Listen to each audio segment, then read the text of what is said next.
Dahulu kala, bangsa Israel menjadi budak di tanah Mesir. Firaun takut bangsa Israel menjadi terlalu banyak, sehingga ia membuat perintah jahat. Seorang bayi dalam keranjang anyaman kecil mengapung dengan lembut di sungai Nil. Keranjang itu dilapisi ter dan tertahan air. Alang-alang tinggi dan tanaman hijau mengelilingi air. Di kejauhan, putri Firaun dan para pelayannya mendekat, mengenakan pakaian Mesir kuno yang elegan. Bayi itu tampak damai di bawah cahaya pagi yang lembut.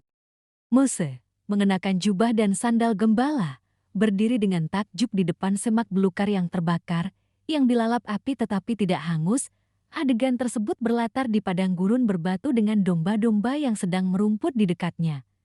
Cahaya hangat memancar dari semak belukar itu, sementara cahaya ilahi menyelimutinya. Mose melepas sandalnya dan membungkuk.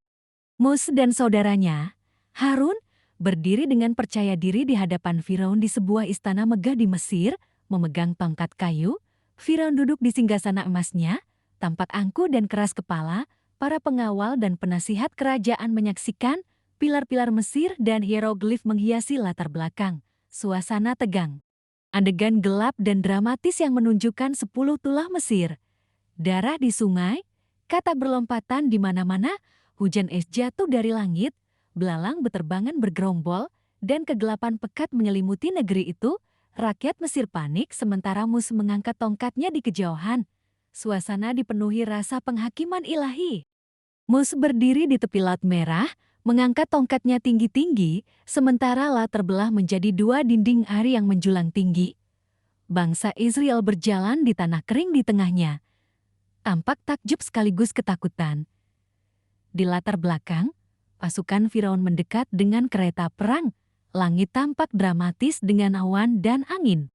Mose berdiri di Gunung Sinai, memegang dua loh batu berisi 10 perintah Allah yang ditulis dalam bahasa Ibrani.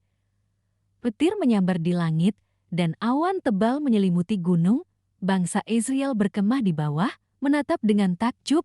Pemandangan itu begitu dahsyat dan megah.